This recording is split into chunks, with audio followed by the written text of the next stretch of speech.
right now that schedule would take us deep into this year and possibly, very likely into early next year. And that's with monthly meetings for the most part. So there's a lot of work to do on these. They do take time, and there's just a lot of them. So that schedule will be forthcoming based on what we talk about a little bit today. So by May, we should have something a little more concrete that, not really for approval or anything like that, but it reflects the intent of the committee and kind of the time frames, and if there's issues or concerns, then at least folks will know what the committee is thinking and what it's, where it's headed, so that if there are concerns, then we can get those addressed and we can modify that schedule. It'll be a real living document, a real dynamic document. So that'll be forthcoming. Did anybody have any questions or comments on that? Let me see here, Kim. It might be the best time to actually talk about the new policies under that, because that's part of the schedule aspect. So, I'm sorry. Did you want to show this chart that's in the support material? Yeah. So in the support material, we do have a chart.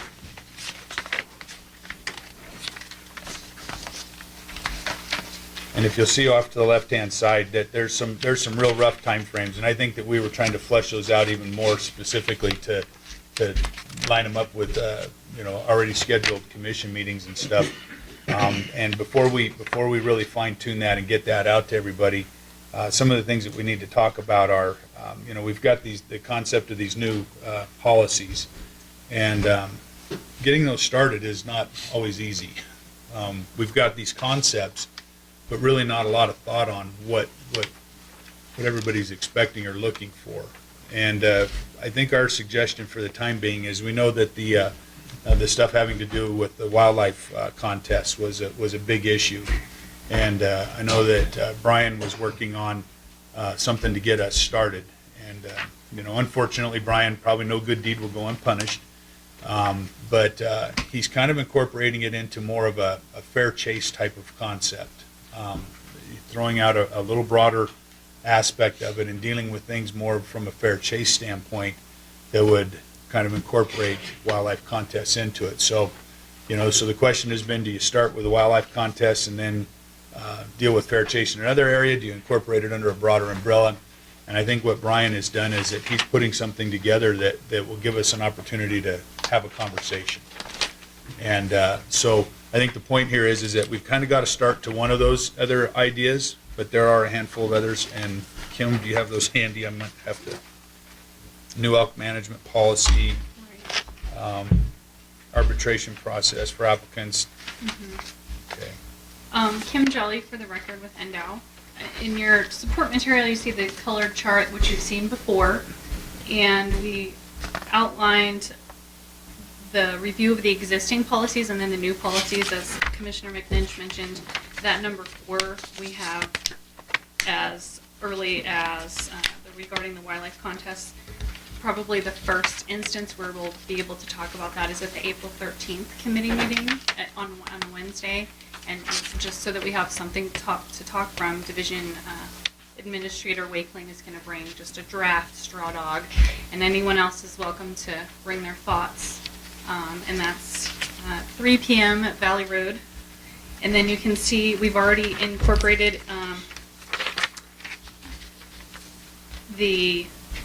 all of the other commission policies, kind of timeline of where to discuss those and what we're waiting on, because we're waiting on some other things. And then we also, well, this is for item B, but we also kind of recommended to delegate some more commission policy review to other committees, just so that those committees with the most expertise and interest in it can be able to have first crack at it, with the habitat related and public lands related commission policies. So I think what we're trying to accomplish here today is we're going to bring a couple of things forward that we need as a committee. We need some conversation on. The rules of practice are the primary thing that we need to get rolling. Those are the things that policy number 1, number 3, and number 4 all fall under our rules of practice. And policy 1 has to do with our general guidelines, which outline roughly how this commission functions. How we pick our chairman, our agendas, how we conduct our meetings, that kind of stuff. And there's not an associated NAC with policy number 1. Okay, so it really does just, the changes that occur there will reflect our sentiment about how we're conducting our business. However, with policy 3, which is the appeal process, outlines the appeal process, there is a corresponding NAC, as well as with policy number 4, which has to do with our petition process. There is a corresponding NAC, and we're going to get into those here in just a minute. But what's happening is that we may very well likely need to change some NACs to do a proper job of reviewing our policies 3 and 4. And with our legislative season coming up, it really puts the squeeze on when that's done, and makes these a very high priority. So if there's not any more questions on the schedule, just know that there's one coming that's going to be more detailed than what we have here. It will remain dynamic, but the whole intent of it is just to demonstrate to folks where things are going to fall out, especially with some of these new policies that the public in particular has interest in, so that they can set an expectation of where that's coming. So any thoughts or ideas on that?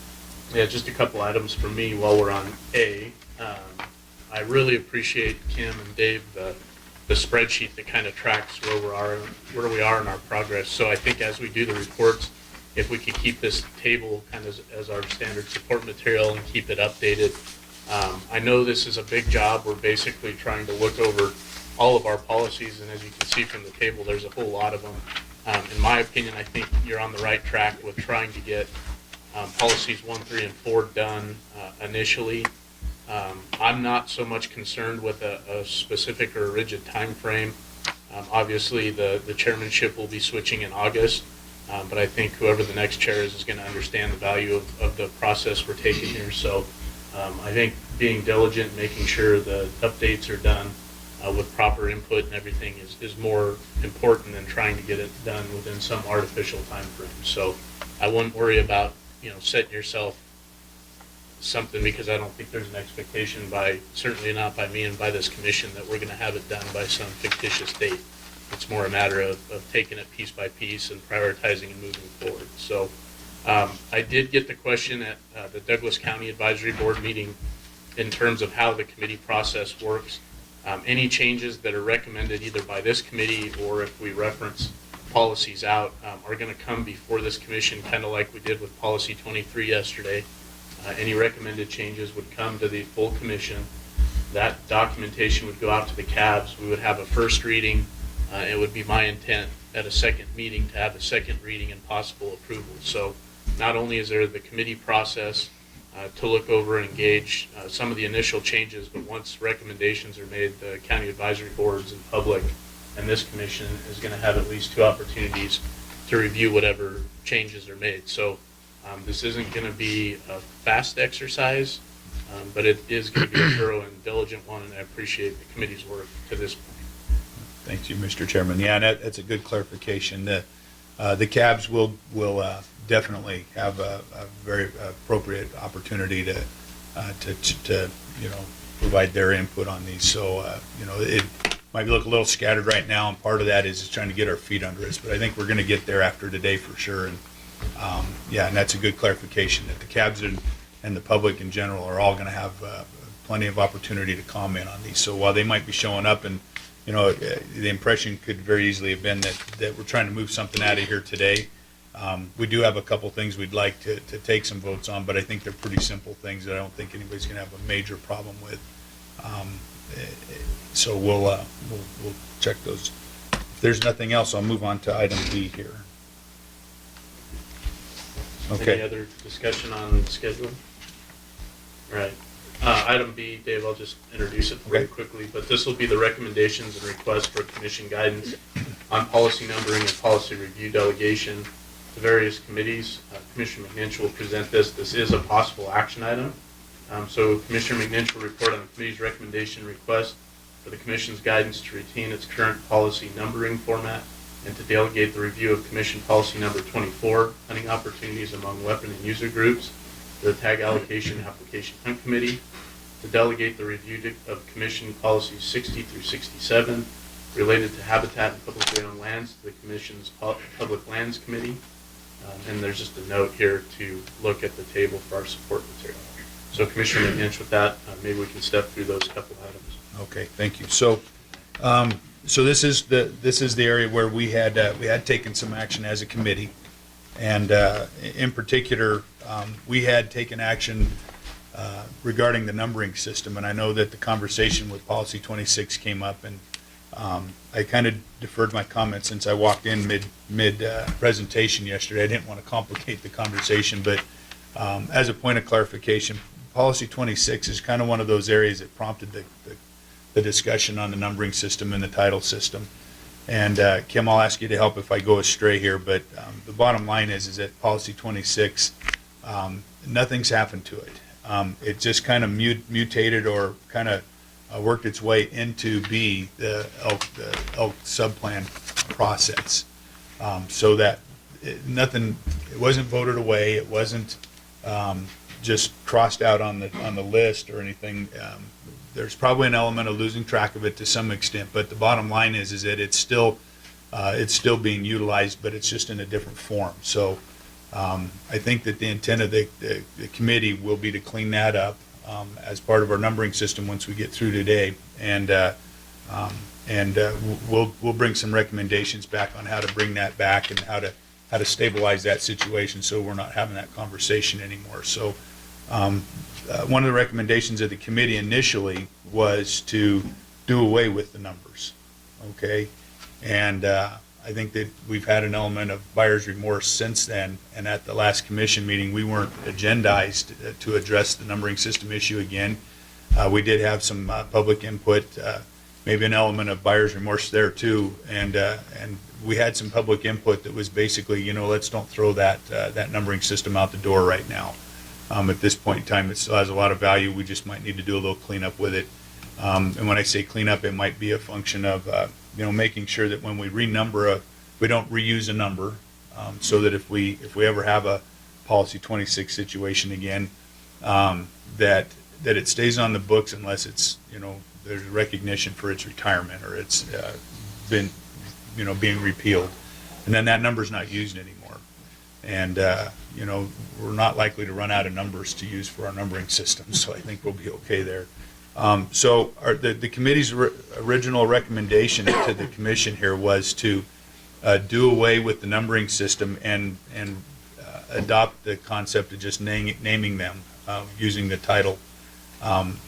So there's two ways that we can handle this. One, we can revisit it as a committee and come back with a recommendation that reflects where it appears everybody's at, which would be to maintain that current system with some with a little bit of cleanup. Or we can take a direction today to say we're going to deny the committee's recommendation and send it back to us stating that. So which way's the cleanest? It's here. It's part of our update. We talk about it real quick, and I think the committee's fine either way. Cleanest way. Yeah, I guess if the committee wants a formal motion from this body, I'd be comfortable doing it. I would just say that I'm comfortable keeping the numbers. And in regards to 26, I think what we have is a case where we have actually two Policy 26. There are. So what I would like to propose is just that the committee list that on the tracking sheet so everyone's clear on the fact that we have two of them. And in terms of recommendations, I would recommend that you put a needs revision, just based on what we've learned through, I think, our recent health planning process. There's probably some revisions that we need to look at going forward. But if the committee wants a formal motion to maintain the numbers, we can do that. But I think unless someone's not comfortable with maintaining the numbers, I think maybe just providing that verbal direction would be adequate. If that's okay with you. Like I said, at our first meeting, we came up with that recommendation. At our second meeting, we didn't agendize it, but it came up as part of some other conversation. So we didn't have a chance to redo that recommendation to the commission. So it's just kind of sitting out there in limbo. We can retract that as a committee. Maybe that's the easiest way to do it. I think that's the easiest way, because I don't remember this body adopting that recommendation. No, we did not. No. Okay. Is that all right? And we'll bring it back to you as a cleaned up recommendation that we maintain it, and we'll even do a little bit of work on there now that we've got an idea that where we can move on that. Okay. That's where we're leaning, at least in regards to the policy or the numbering, and then why don't we step through each of these, Commissioner McNinch, and kind of share our thoughts maybe from a commission standpoint, and then I'll take it out to public and CAB comment, because this is an action item before we take any action. Okay, did you want to just handle that one now? I think unless there's any questions or comments from the commission, maybe we're ready to take that concept out. Well, we're not going to take action on it, so. Yeah, if we're not taking action, we'll All just right. wait for Okay. the time being. Okay, so with regards to the policies that we have listed here, there are a handful of policies that are probably handled better through another committee, and we've had some of those already, particularly 25 and 23 being handled through the Wildlife Damage Management Committee. And Grant, I don't remember if we handed 10 and 11 off formally to Heritage or not. Those didn't end up on our list. But the others, policy 24, a recommendation to delegate it to the TAC committee, and then 60, 61, 62, 63, 64, 65, 66, and 67 to delegate those to the public lands. And this isn't really a function of us we're not trying to shirk our responsibilities here. And if the commission would like us to handle those, we can certainly, we'll do the best we can with them.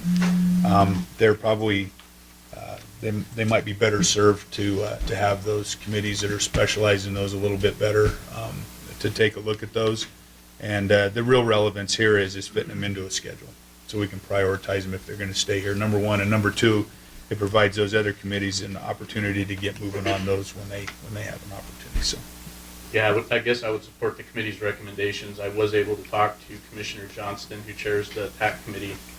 He said, that his committee would be happy to review that if that's the desire of the commission. I think the Public Lands Committee is probably the proper policy committee, and it would prompt us to have a meeting on those 60 series. Again, just in regards to the tracking table, if we do assign one out, just let's list it, not pull that off the list, just so we can keep track of where everything is at. okay. Again, I don't know if we need a formal motion, if we're comfortable reassigning those or not, but I think I'm comfortable with that, and I do believe we talked about the heritage ones. I'm not sure if that was at the committee meeting. I thought it was at the commission meeting as well. Yeah. And I received from staff the changes on that, and I'm planning on putting that Okay. with the May Heritage Committee meeting. And then we can bring that to the commission and CAB's probably June. And I'm not sure if these are things that require our commission motion or action, or if it's more a function of the chairman just making those assignments. I wasn't sure, so we wanted it reflected in the record that whatever way we're going. yeah, and I'm comfortable having the discussion just so everyone knows where the moving pieces are going. So, Okay. is there any concern with assigning those reviews to the committees that are listed in the support material? Okay, I don't see any. Commissioner McGinch, anything else before I open that up for inputs? No, not on B here. Okay, so what we'll do is open up item 17B, which is recommendations and requests from commission guidance on policy numbering and review delegation to various committees. Are there any county advisory boards that want to speak on 17B? Okay, is there any public input on 17B? All right, seeing none, I'll bring it back to the commission. Again, Commissioner McInch, is the direction clear? Have you got what you need, or? I've got what I need. Okay. Yeah. If we're going to delegate those, then my assumption will be that they're delegated. Okay. Everyone clear with that? Chairman Drew, I just wanted to catch up with you a little bit. Are you saying the numbering is going to be put forward the next commission meeting, or are we just making the decision to do that today to maintain, but we're not going to have to motion and?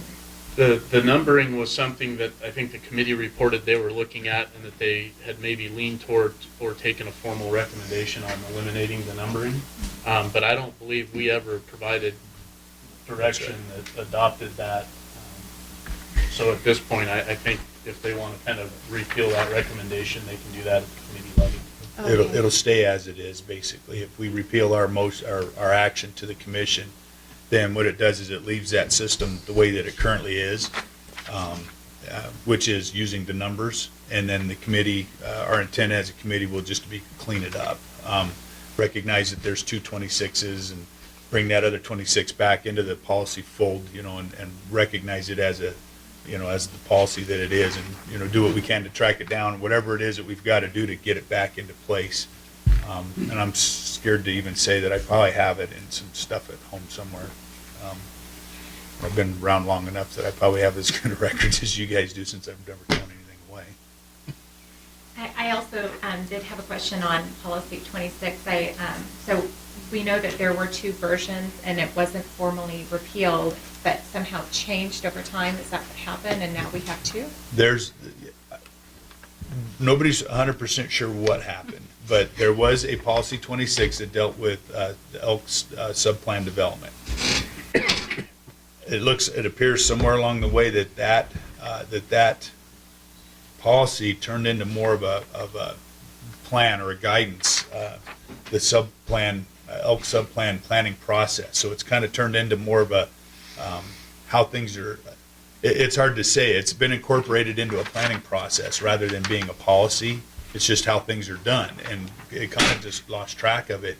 So when the new policy 26 was proposed, which had to do with transparency, it just was given 26 because there wasn't a placeholder for that other one that had kind of mutated into something else. So Kim Jelly for the record. So I found a spiral bound game, or elk management plan document from 1997 that contained a summary of all of the various elk management plans and groups that were so designated. And there was a copy of the 97 elk plan in there. In the preface, I guess, of the management spiral bound historic document was an assembly bill from, I don't know if it's 96 or 97 or 95 or 97, that basically said this is not elk management, and elk in Nevada are not just formally the state's job to advise on. And so it had a statute setting forth you must include all of these other counties, all of these other groups, and so it really was a bigger than more just a commission policy. And so that was wrapped into all of these various oversight teams and elk management groups. And so it obviously, and then of course my position, which started in, I guess, like 2005, I didn't come on until 2007, that was 10 years or so after that elk management policy had been morphed into this bigger design. And so it's probably just a matter of communication with game and the director's office and not knowing. So get it back, never fear, and we'll move forward. I think that's why that policy, that original elk management policy, was so far down on the fall schedule, because we have the Humboldt Elk Management Plan group meeting, and then this elk incentive tag, and all these other. We wanted to give game a little time to catch up. Not that we're pushing it aside or anything like that. It's just there's recognition of that, and we can simply call this transparency one 26B, or you want to pick a totally different number. Yeah, I think my recommendation would just be to show them both as 26, because my understanding is 26 was never actually dissolved, that it moved into the management plan. Right. So I think what we've got is a situation with two active policies of the same number. So I think we should just simply show it that way, and if we need to change the numbering, or if we repeal one or update one, we can always change that. And the transparency is the recommendation will be hasn't been through the committee yet, but tentatively it's one that probably isn't necessary. So, so we're going to get that cleaned up, and we'll do something with it. And the other important part here for the numbering system, the other real important component of this is that there are references to policy numbers in a lot of documents. So it says policy this, refer to policy this, and that would take a tremendous amount of work to go through and clean all that up. So it's probably best just to continue to reference by number. So that was another reason. So. Anything else on item B, Commissioner McNish? No. Commissioner Morak? Thank you, Mr. Chairman. The question that I have on that 26 is, as we saw yesterday, there was some confusion as to where that thing went. Is this going to rectify it without completely changing the number? We'll recognize it in here as a policy 26, and we'll have to deal with that. Where did it go? It's the 26 is over on this page, I believe. So if you look on the bottom of the first page, policy number 26 is listed as a transparency policy. Okay, so what we'll do is that one's likely to get repealed, and we'll continue to recognize that, and we'll bring in that. I mean, there's no need. We're not going to make it worse by. But we're going to bring that other one back in here and recognize that there was a policy 26 on the elk. And then if we can find whatever version of it there was at some point, then we'll recreate that policy as best we can based on the records and whatever we can find. And if we can't find something to recreate it, we'll recognize it. You know, we'll just, you know, we'll have to, you know, maybe we develop another one and I don't think there's a need to recreate it. We have it. possibly, yeah, it's there. It's we just got to find the exact policy. No, I physically have a copy of it, so. Right. You do? Yes. Yeah, I guarantee I have it somewhere. And then I can check with staff and the DAG if there's a formal action we need to take next time. So it'll be cleaned up, and then it'll be there, it'll be referenced, we'll recognize it, you know, continue to recognize it. And if somebody says, where is policy 26? It'll be posted, we'll have it, and we'll be off and running, so. So I guess you're saying the transparency label on 26 Yeah. is likely to go away? Yeah, well, it's going to, the policy itself, so there's actually two policies labeled, numbered as 26. Okay, that's something that, you know, that's not desirable, obviously, but it happened. And so this transparency one is really the department believes that we don't need it. There's other things that have happened that address that, and the committee hasn't talked about it, but the idea would be to repeal the transparency policy 26, which would leave us with the active elk planning one.